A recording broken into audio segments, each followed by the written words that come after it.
Hi, and welcome to The Working Songwriter, the show where today's best songwriters come to talk shop. I'm your host, Joe Pug. Each episode here we host a distinguished guest, and we ask them to go deep on their inspiration, on their process, on the general ups and downs of making a life in music. So, whether you're a grizzled veteran trying to sell the nudie suit you wore on a 1979 album cover, or else a scrappy upstart, combing through bolo ties at the Goodwill for your latest press picks, this is your show. Because ultimately, it is what every writer seeks most, an ironclad excuse to put off actually writing.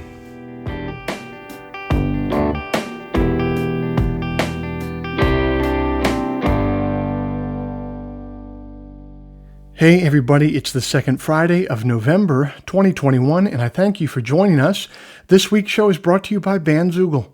Built by musicians and for musicians, Bandzoogle is an all-in-one platform to build a beautiful website for your music.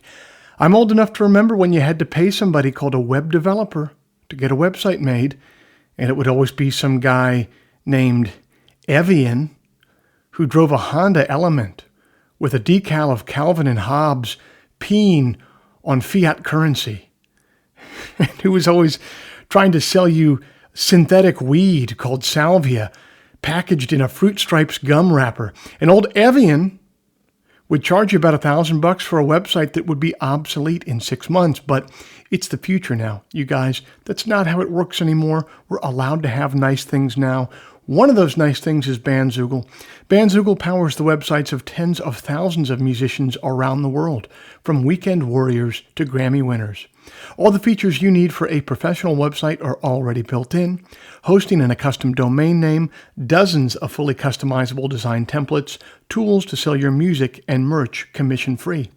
Listeners to the Working Songwriter podcast can go to bandzoogle.com to try it for free for 30 days, and then use the promo code TWS, the initials of our show, to get 15% off the first year of any subscription. That's a pretty good deal. If you'd like to hear some of my music live in the coming weeks, every Sunday night at 9 p.m. Eastern, I'm over on YouTube for Sunday Songs. That's a live stream. I'm live. I'm playing tunes live. I'm taking questions in the live chat, taking requests in the live chat.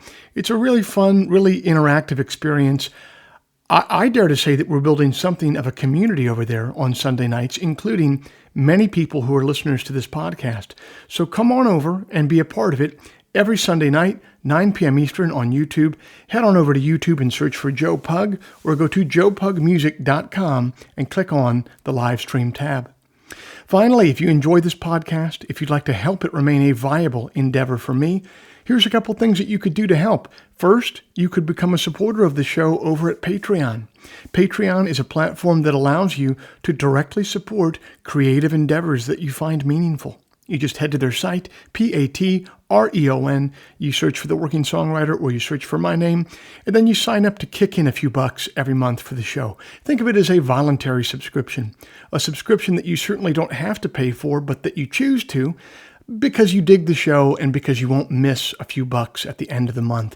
If just 1% of our listenership would kick in the price of a cup of coffee every month, it would make an immense difference. So thank you to everyone who is supporting the show over there at Patreon.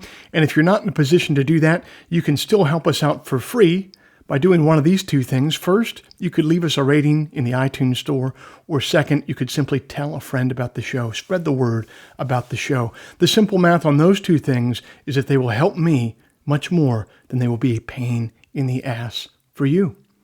Okay, that's all the harassment I have for this week. I really hope that you enjoyed this interview with Caitlin.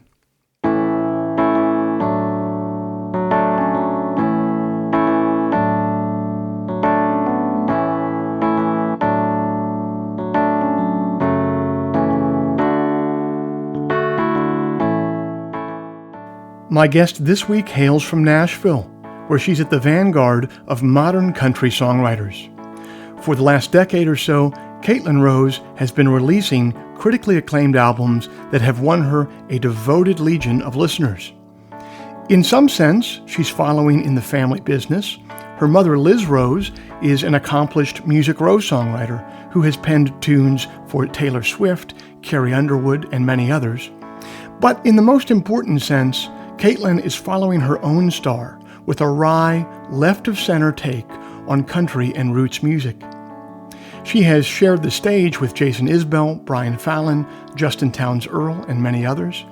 She's appeared at the End of the Road Festival, Newport Folk, and the Grand Ole Opry. She currently records for ATO Records. Rolling Stone has said that she has a talent for conveying her emotions through opaque narratives instead of straightforward confessionals. NPR has called her a singer grounded in the details of yearning. And Pitchfork has said that her voice is a striking instrument to carry a hypnotic, achy-breaky, pop-catchy chorus of which she has bucket loads. Caitlin has a reissue of her very popular album Own Side Now out in the world as we speak, and I figured I didn't want to miss the chance to chat with her while she's promoting this project, so we jumped on the phone a few weeks ago, and I got to hear about her journey so far.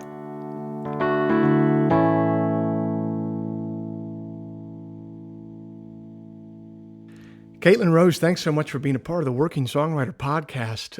The album that you're promoting now is actually, it's like a reissue, a 10-year anniversary of what's basically your debut. Certainly most people know it as your debut, and I think that's as good of a place to start as any. Own Side Now, what's really interesting to me listening to it now, it's an album that had a lot of pretty obscure influences for it, especially, I mean, you must have been 22, 23, 24 years old when you wrote and recorded it. Where did those obscure kind of references come from for this album? Like, what was your musical diet growing up that at such a young age you'd end up with a record that sounded like that? I guess I never really had one great interest.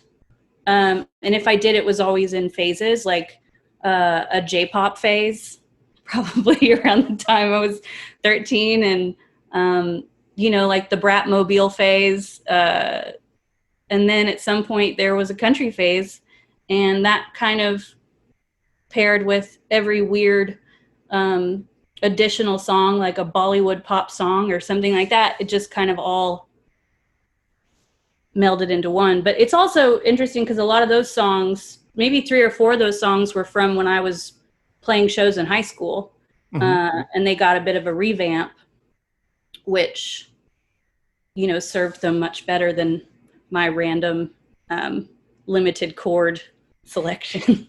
It's funny that you say you went through a country phase at that time, but, when you say that, most people would think, well, a girl in high school going through a country phase, she's going to listen to stuff that is, maybe a bit more mainstream. Again, like this stuff that you were tapping into for your country phase there, it's like, it's still pretty obscure stuff. Like, how did you find it? Were you just digging in Napster and hearing stuff that you dug? Or did you have friends that were kind of guiding you along and saying, hey, this is the spot you need to be? Or no, I more had friends saying, are you really into this? Or, I'm trying to think. I feel like everything sort of has a lead. But I grew up in Nashville and Texas, so country music was always there, as most people say. Our parents listened to 90s country, but my dad's kind of a country historian in his own right. And is he really? Well, he just knows a lot because he grew up on country music. He grew up loving the Louvin Brothers. He grew up loving music that also led me kind of just around. And it, like, the way I got introduced to really loving George Jones was a Mountain Goats cover. So it's not like, there is no clear path. It was just sort of, I will say, once I hit the Linda Ronstadt gold mine, it was like I learned how to sing on key and sort of just took her. She was a big inspiration just because she was sort of a song collector too. As an interpreter of songs, she had to find the best songs. And that was always my inclination too growing up. So all about the song, man. It's all about the song. It is. So you kind of view your own songwriting kind of in tandem with that ability to curate beautiful songs that other people have listened to and bring them in next to your own? Well, that would that would be, really flattering to hear from someone, I guess. Maybe it has pushed me to, at some point, like, figure out how to write the best song I could write. And I've always been kind of more of an editor, or editing is sort of the thing that comes into play more so. And even in, editing your life to kind of create this narrative that accomplishes more than maybe like somebody breaks up with you and you go and write a song, like write. It always takes me like a couple months to process. And that also might just be like ADHD and all kinds of other things. But yeah, it's a dissection process maybe. It's really funny that you would mention that kind of dovetails with the same way that you look at life, like being able to curate your life. And because Or I as guess inspect is a better word.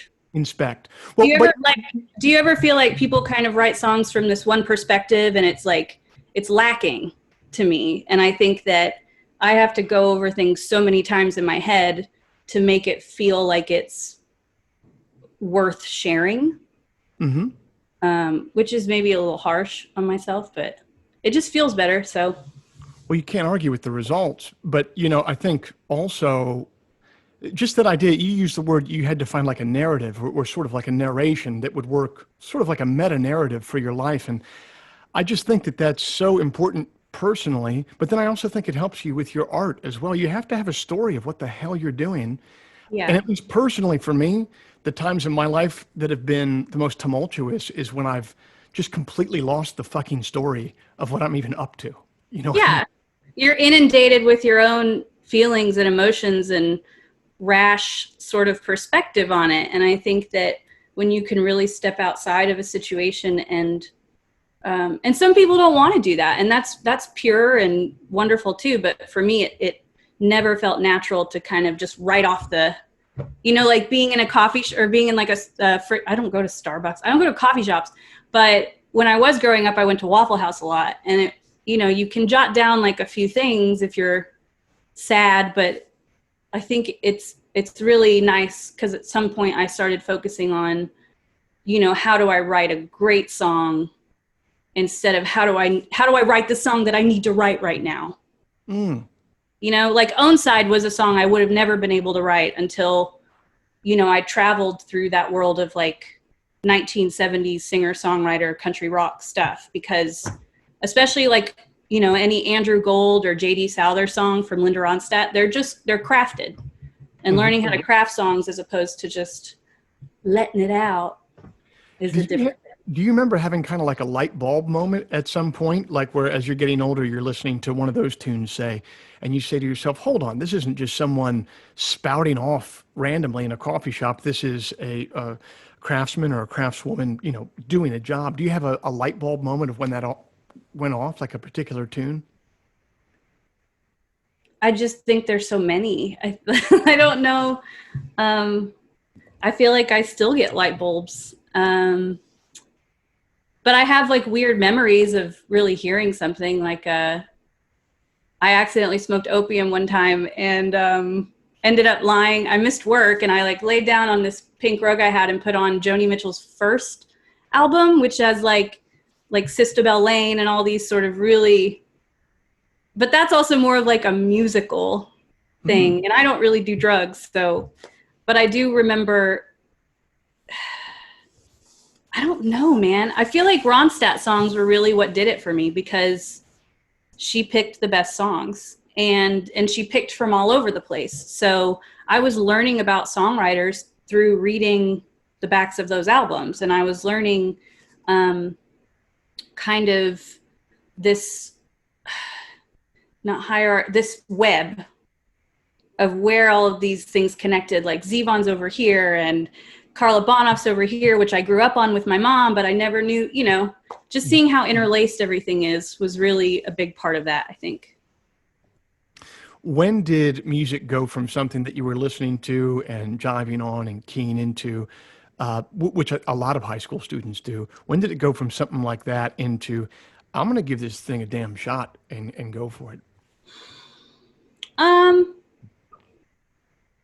I think that it's I don't know how common this narrative is, but, being involved in a music scene, maybe a little younger than most of the people that and sort of making my own space in that environment. But I think that had a lot to do with it. But also, you go to shows and it's mostly guys, not anymore, obviously, but you would go to shows and it was mostly guys. And I looked up to mostly men in a music scene. And there was only so much you could gain from that, I guess. So realizing that I could make music too was sort of because I knew so much about it.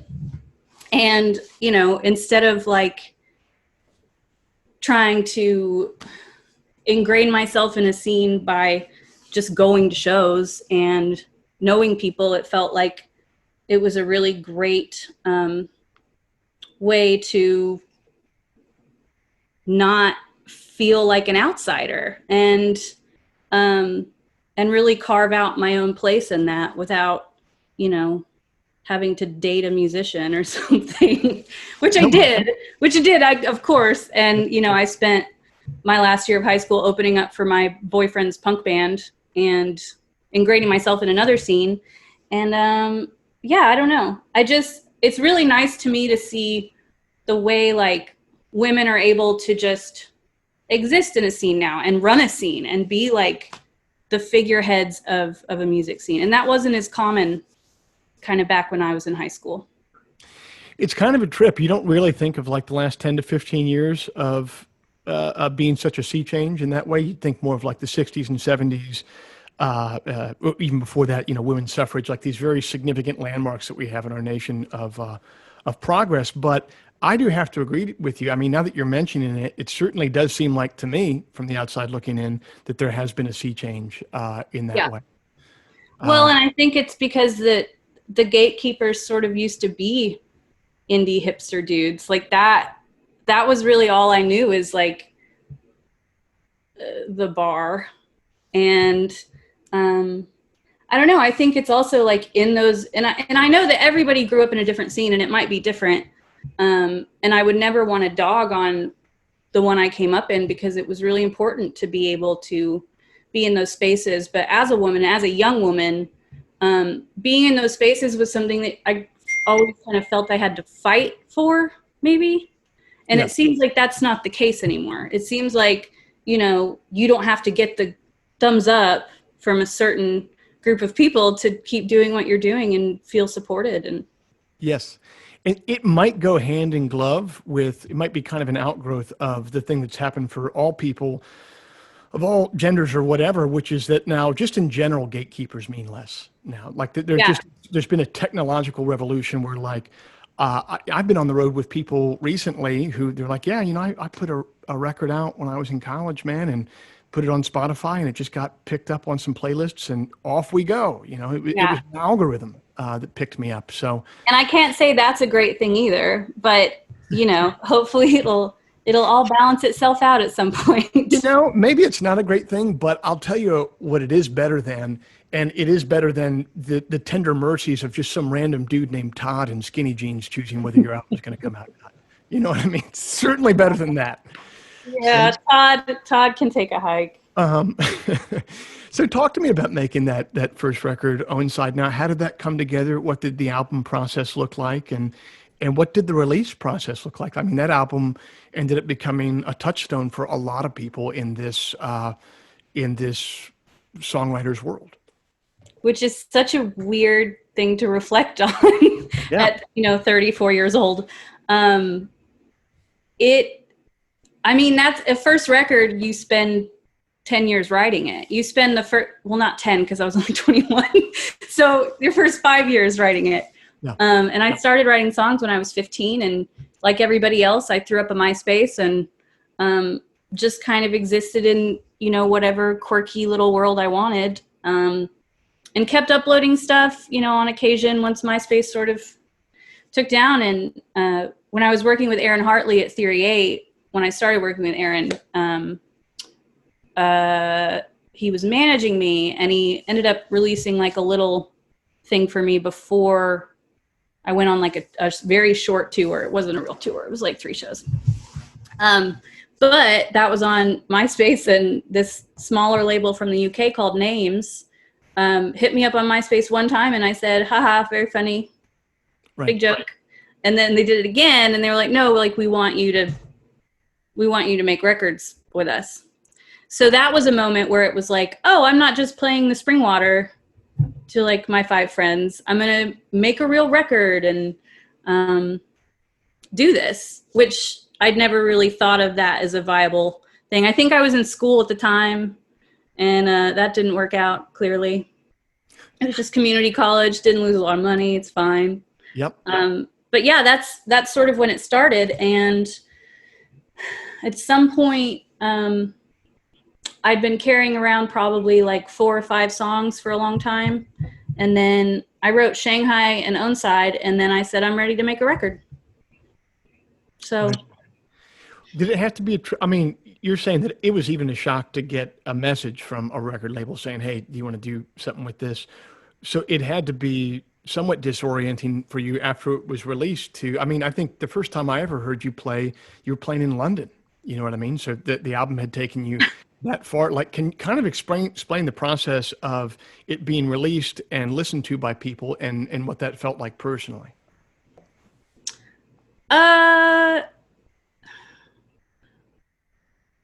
I think it was weird because I'd never really traveled before, and then all of a sudden I was 21 in London, and you know, at some point I probably should have made that my home base and worked on that a little longer, but I ended up only touring over there for the first 3 years, and I think it was really wonderful because the audience over there is very different because it's so much smaller, and the scene is much more insular, like in every way. Like BBC radio is, you know, there are things that are directly tied into indie releases in a way that isn't as common here.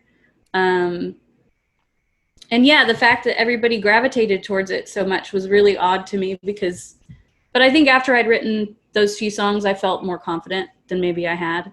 I don't think anyone gets to experience real confidence at 21, which may have been a lot more helpful for my sanity, but.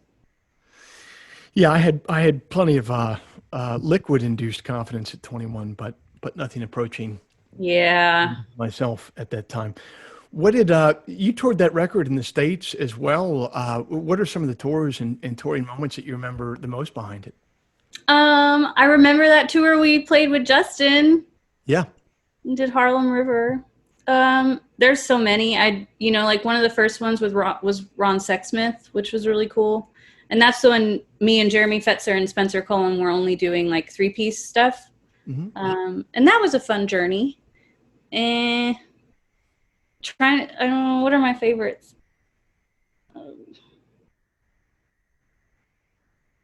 It's all just so spaced out. Sorry. I'm like trying to remember 10 years of life, and it's rough. Did you enjoy touring in general, or is it something you were saying, hey, I want to make these records, but to hell with being in a van? I actually always liked being in the van. It was getting out of the van that I didn't like. Fair enough. And you know, everybody goes through different incarnations unless they keep the same band. So there were some tours that were really great and some tours that were maybe not so beneficial for my mental health. But yeah, I think now looking back on it, I haven't really toured in a while. The last runs I've done were relatively short, but they were with people I really enjoyed. And so that was good. But, you know, like you said, drinking is sort of it is a big part of it when you are doing it. If you are a drinker, if you do drink, that's like the first place you discover where, you know, this is how I get through this process.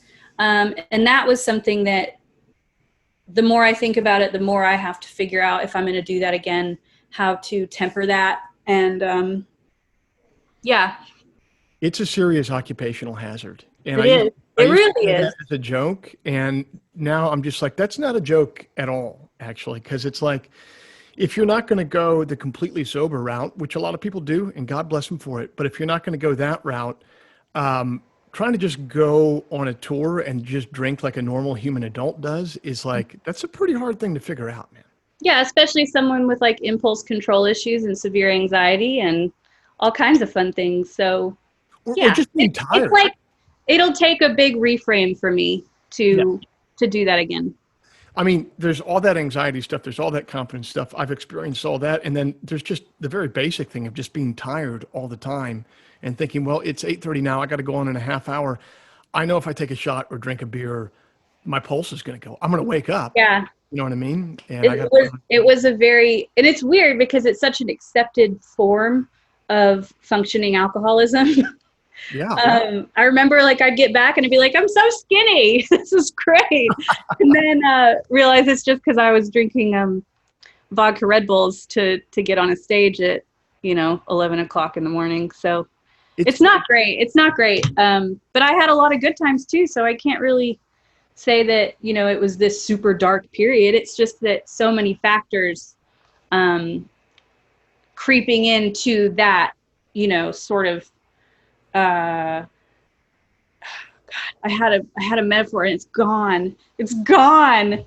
Going into the ether, into the boozy ether. No, I know what you mean. I find that sometimes I do talk about that heavy touring period of my life a little bit too glumly because there was a lot of good times. And now it's looking as if, God willing, that I've gotten out of that time without being eaten completely by it.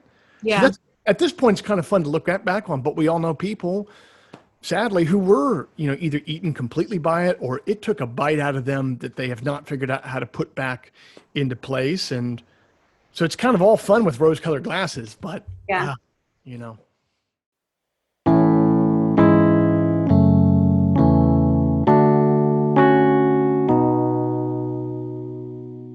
Are you stuck in a rut?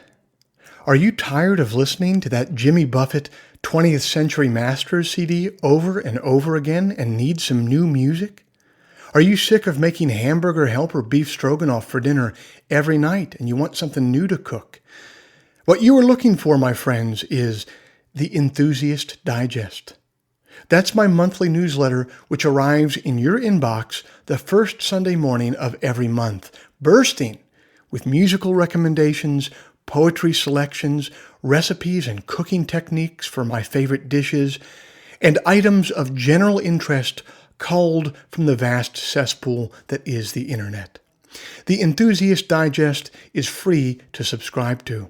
If you dig the poetry that you hear on this show and the artists that you're hearing from, you'll dig the newsletter because I approach it with the exact same sensibility of curation. Go to joepugmusic.com/newsletter today to sign up for free. That is joepugmusic.com/newsletter. It takes approximately 15 seconds to sign up for a free newsletter that will enrich the first Sunday of your month with a veritable cornucopia of new and delightful recommendations. That's the Enthusiast Digest, the first Sunday of every month. Sign up for free at joepugmusic.com/newsletter.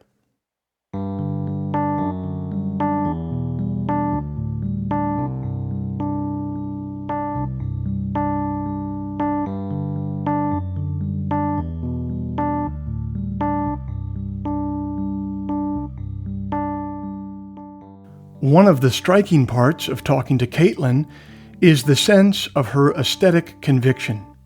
She knows what she likes and what she doesn't like. Maybe that's why she considers herself an annoying co-writer. And for as long as I've been following her music, she's always had this sense, even in her early 20s, which is rare. Sometimes it can be difficult to divine an aesthetic that you like as an artist. When that's the case, I find the best way to find it is to begin with what you abhor, to begin with what you are not. And there's a wonderful poem by the poet Lascelles Muller that explores this method of aesthetic exploration, entitled Monet Refuses the Operation. Doctor, you say there are no halos around the streetlights in Paris, and what I see is an aberration caused by old age and affliction. I tell you, it has taken me all my life to arrive at the vision of gas lamps as angels, to soften and blur and finally banish the edges you regret I don't see. To learn that the line I call the horizon does not exist, and sky and water so long apart are the same state of being.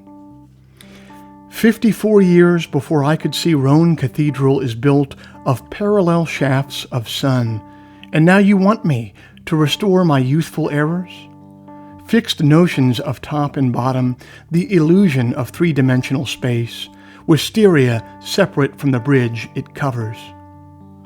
What can I say to convince you the Houses of Parliament dissolve night after night to become the fluid dream of the Thames? I will not return to a universe of objects that don't know each other, as if islands were not the lost children of one great continent.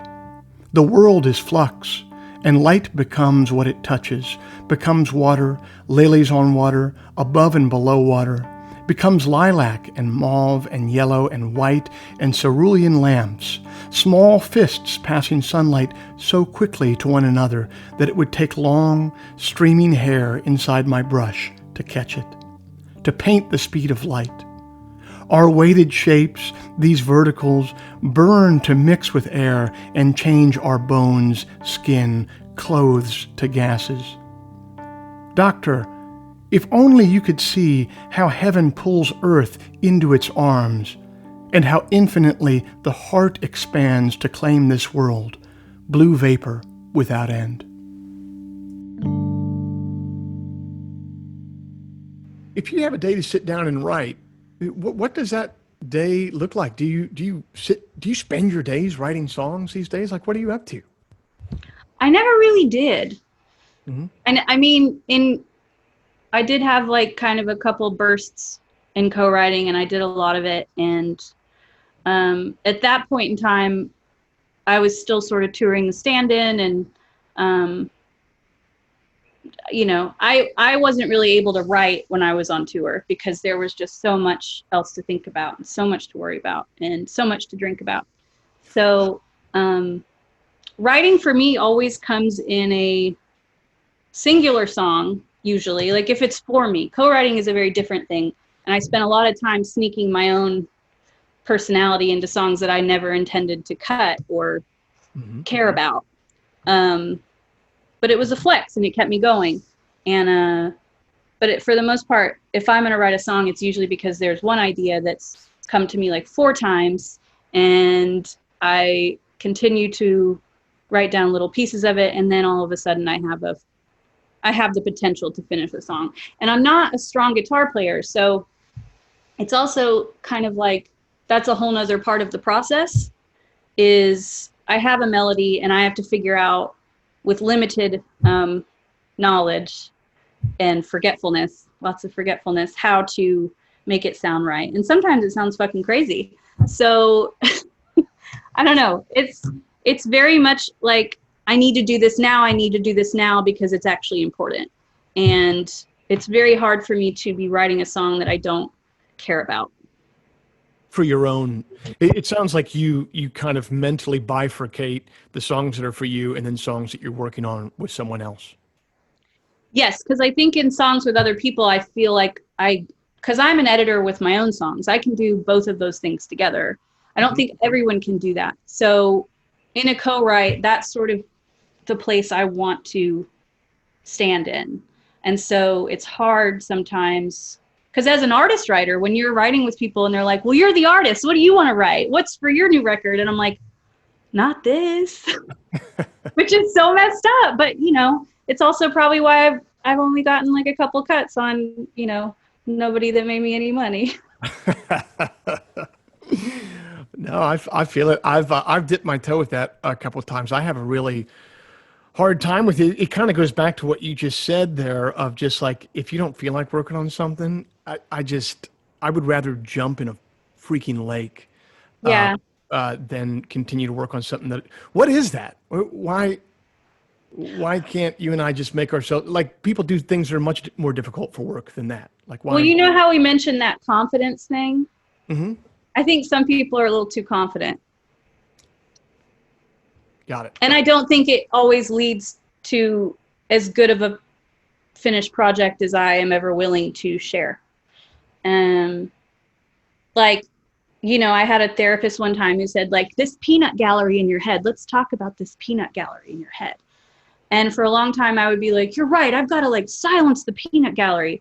And then I realized, like, the peanut gallery is what helps me write great songs. Because if I'm internally questioning something, if I'm like questioning the motive of a lyric, or, you know, the structure of a melody, and saying like, that's not good enough, I'm going to keep going. And that's why I'm the most annoying person to co-write with in the world.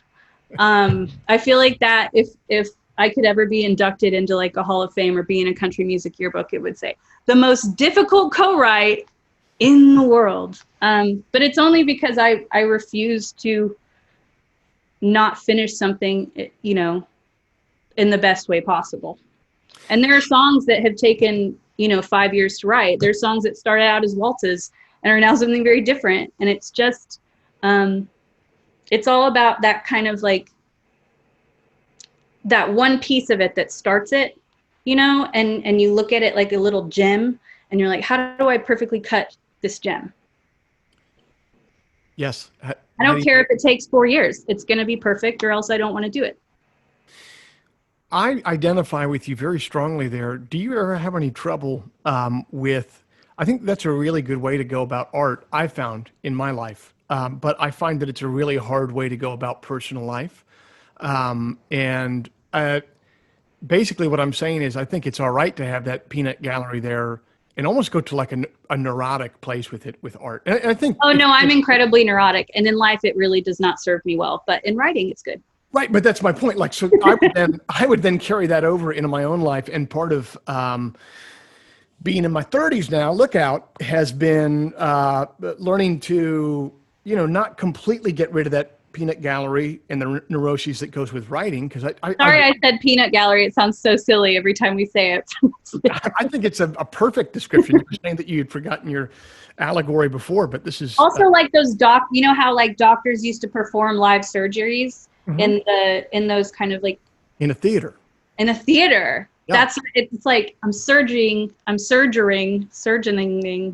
there's just all of these like spectacle wearing. Yes. Well, it's so hard though to walk out of a creative place though, and then walk back into your life, and then not continue to use that. What is a superpower in the writing room? I think quickly becomes a handicap. A horrible, debilitating neurological issue. Yeah.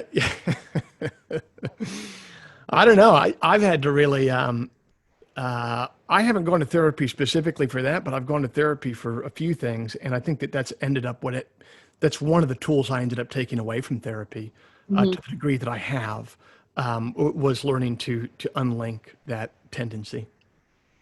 Wow, I haven't covered that yet. Maybe I should go back. Didn't get there. Therapy. Yeah, I don't know. Not that I get it perfect every time, but it certainly feels a lot better than it did 10 years ago. You know. Yeah, I also think one really interesting aspect of 21 versus 34, and still like a concern, is, you know, when you're 21, you haven't seen this version of yourself. You haven't seen these photos of yourself. You didn't have such a good idea of like what you look like or how you come across. And with like any kind of run of success, which is to say, like, I'm not like a successful big artist, but I did have this sort of barrage of reality that will create for a lot of people like a lot of dysmorphia. And I think that that's another aspect of like, you know, something is wrong with that here, but not so much here. Like, it's good for, you know, creativity and aesthetic and learning kind of like how to do that part of it. But it's pretty harsh in the real world. And yeah. Dysmorphia means like your inability to kind of perceive yourself correctly. Yes. Right? Okay. Or it's not dysmorphia and you are perceiving yourself correctly and you're very upset about it. But yeah, I think so. I don't know which is worse. You start experiencing, you know, this distorted version of yourself to you, and having to kind of grapple grapple with that, which is weird. And a lot of people, I guess, don't experience that until, like a midlife crisis or something, but it's weird. There's just so many intense things happening when you're 21, like in your brain. And it almost feels like we sort of we wired ourselves very weirdly at a very important time. So it takes years and years and years to correct it. I agree. That kind of reminds me of, I'm sure you've heard this kind of, I don't know, this rule of thumb. And the rule of thumb is if someone becomes very famous, they get frozen at the age at which they became famous. Have you heard that before thrown around? No. I've always thought of it more of like experiencing like a trauma. I think most people get, which I guess, like intense success is a kind of trauma. It is something that, wow. So I can't speak to the trauma part of it, but I can say, and I can't even speak to the fame part of it on my own side, but I've seen that with people who they get frozen at the age, at the maturity level. They get frozen at that maturity level. And it's because maybe, that sort of success and that sort of notoriety, it kind of creates, in your word, there's like a dysmorphia, like an inability to see themselves for what's actually going on. But then continued success allows you to live in that delusion almost in a way. If you start, there's so many fun examples of that, I feel like. Yeah, I don't know if fun is well, I guess maybe fun is the word for it, but yeah, there's a lot of examples of it, to be sure. When you're not sort of forced to ever actually kind of confront the person you actually are versus the person that people perceive you as. I can imagine that being, that's something I struggle with. So yeah, but on like a very grand scale, I can see that as being very difficult without any kind of, interception from a good source. And the interception, it's never going to come if you're making so much money that another thing I heard once, I think this was attributed to Bono, but basically he said to someone who was getting famous, like, if you look up in 10 years and you're at a dinner and everyone there's on your payroll, you're probably a fucking asshole. And that's, you see that sort of success and everyone's around on the payroll, man. And there's not going to be a good feedback loop going on. Yeah. That's really one of my, I don't think like that. I feel like that's what I really, not sympathize. I don't feel bad. It's not anything so grand. It's sort of like, but seeing people sort of go through that, or go that route where all yes men all the time, I feel like your material's going to suffer. I feel like your personal life's going to suffer, and I probably won't listen to your records anymore. No, certainly not. Certainly not. What did that, are you still doing co-write stuff? Is that still something that you're into? Or are you mainly just, I'm going to sit down, I'm going to work on Caitlin Rowe stuff? A little, but there's on the new record, there's probably 3 co-writes. I think at some point you just realize you only want to write with the people that you actually enjoy writing with. And it's something that I fall out of for a long time, or for like periods of time, and then I kind of overdo it for a second. But I've been trying to work on this record, this new one, for so long that I couldn't really co-write because it's that impatience. Finally, you're ready to like tell your thing and tell people your thing, as opposed to sort of distorting it with another person. And it's really stifling. But sometimes it's really, really fun. Drill down on the idea for me that you mentioned kind of tongue in cheek a moment ago, but certainly must have a grain of truth to it, that you're the most annoying person or difficult person to co-write with. And it has to do with your editing ability. Like on a nuts and bolts level, what does that look like when you're editing stuff? Are you getting in on a line that someone writes and you're changing the word, the to of, or, like, is it that granular, or are you taking whole verses out? Like, what does it look like? Why is it annoying to write with you on a song? I think because my patterns are really specific, and my flexibility in patterns and word patterns. I think it's words. I think if somebody is putting forth a lyric that I think is lazy, I'm just going to be like, oh, yeah. Yeah. Another difficult thing, though, is that I have a bit of a tangent streak. So it's like when trying to find the eye of the duck in a song, it is kind of more important to me than anything. And without it, it's really hard to move forward, because then it just feels like you're just throwing shit at a wall, and if it sticks, it sticks. And I have a lot of trouble moving with that process, whereas I feel like most professional songwriters don't. Most co-writers don't. It's sort of like, oh yeah, cool, that works. And oh yeah, cool, that works is something I don't think I've ever said. So That's, do you think that those two things kind of go hand in hand in a way that you're like when you're looking at something that's coming out that's lazy, and the fact that you like to go on tangents, it's like, it seems to me with the idea of a tangent, it's like, that seems to me like you're mining for detail. Like you want some specificity and detail, and the opposite of specificity and detail is just the lazy thing of, another Americana song about a train going down the track. Heyo! Look out. You know what, too? It's also about the perfect detail. It's not quantity. It's like, what is, like, yeah, the eye of the duck. I think it's a David Lynch thing. Jordan Lenning talks about it all the time, which is why he named his studio The Duck, which is really cute. It's great. Yeah, it's, if that's not there, my brain can't attach to anything. It's sort of just still this very vague idea, whereas to somebody else, it might be like, yeah, it's a good song. Got it. And that's really scary to me. Right. Well, it's certainly more impressionistic. So the eye of the duck is basically like the nugget for the song, the organizing principle of the song. The thing that like brings it all together, I guess. You know what's funny? When you say it like that, there can be songwriters who are super impressionistic. Take someone like Tom Waits, or even Joni Mitchell. I think that they're. Yeah, I was thinking Joni. Yeah, so they live in a similar world for me. And the thing that is common to me about both of their songs is they have this very impressionistic, abstract language, but I am sure to my core that they know what they're writing about.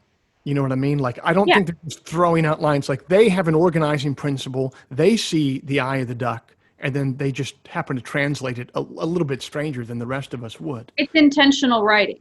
It's intentional. Everything that Joni Mitchell writes is probably intentional. It's not, it wasn't like because it fits, or I don't know. And Tom Waits too, which I've never really, I've had like certain things that I love by Tom Waits, but I understand why he's so prolific and why people love him so much, because he's a very, like you said, they know what they're talking about. They're not, it's not guesswork. Not at all. Not at all. I would be remiss if we finished this interview and I didn't ask you about your relationship creatively with your mom. Your mom's a songwriter as well. Do you guys interact as songwriters at all? Or is it just, mom and daughter, we're going to do separation of church and state? How do you guys interact with one another creatively, if at all?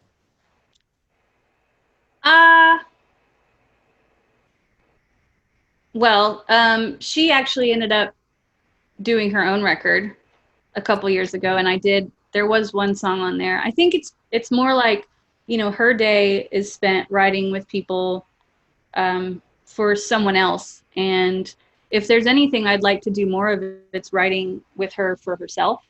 That's cool. Because she has had such an interesting life, and especially, like sort of her coming of age story is really fascinating and always has been. And I feel like that would be more where I would want to collaborate with her, because it is really fun when we do it. We haven't done it very often.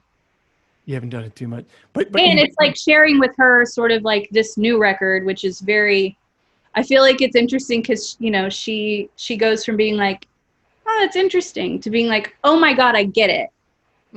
And now this is, the one that I thought was too weird, or the one that I didn't, now it's my favorite, or something like that. I forget to tell everybody, like, another reason why I think genre is a little bit less defined for me is because growing up, she had her own vinyl collection. She wasn't listening to it, but it was downstairs in the thing, and I would go down there and pull out like Wild Man Fisher that Frank Zappa produced, or Dolly Parton, Here You Come Again, or she never stuck to one thing. And she kind of somehow imparted that on me. And that was really good. So if you were going to do that whole, let's say you did do that whole record with her producing and writing songs with her and for her, like what would you God, add? I'd love to produce a record for her. That would be so much fun. Right. So what would you add? Like what would you bring to the table for your mom that you think, like, what do you want to hear from her and how would you get it out of her?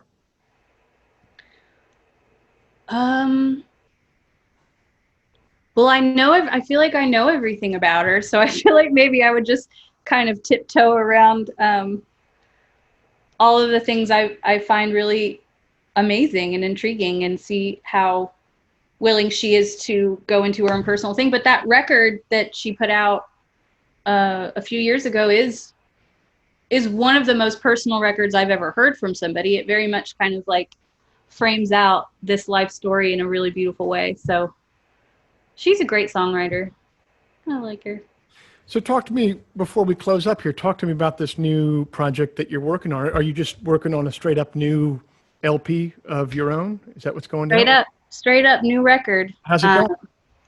It's great. We mastered, so it's done. Oh, it's done. You're not working. It's done, and it's a COVID pandemic record. We ended up tracking February 2020.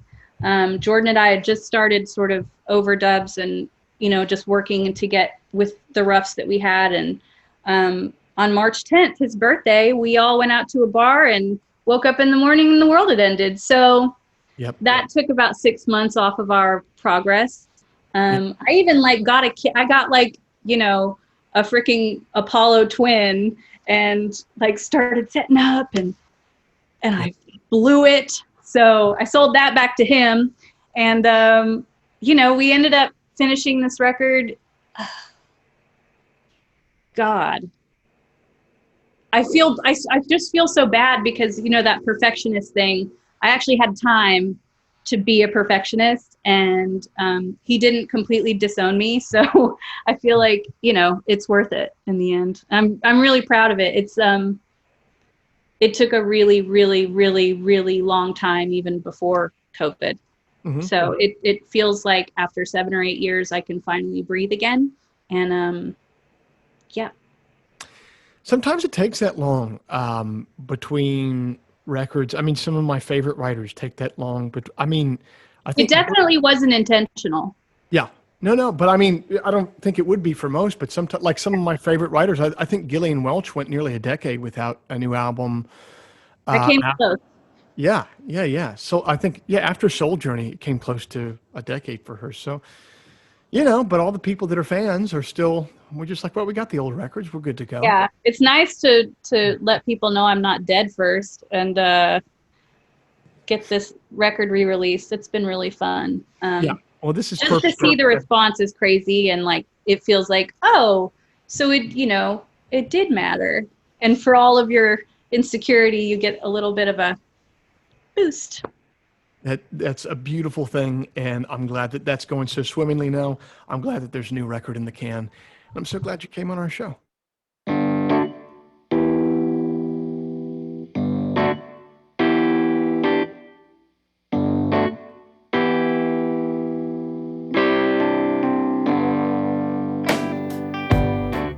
This week's show is brought to you by Bandzoogle. Built by musicians and for musicians, Bandzoogle is an all-in-one platform to build a beautiful website for your music. Use promo code TWS, the initials of our podcast, TWS, to get 15% off the first year of any subscription. Caitlin Rose's latest album is a reissue of her breakout debut, Own Side Now, available from ATO Records everywhere music is sold or streamed. If before we meet again you sit down to write, please remember, An expensive drug habit is not a song. A compelling Instagram account is not a song. And most importantly, reverb is not a song. So let all that take care of itself. And for you, just keep your eye on the song.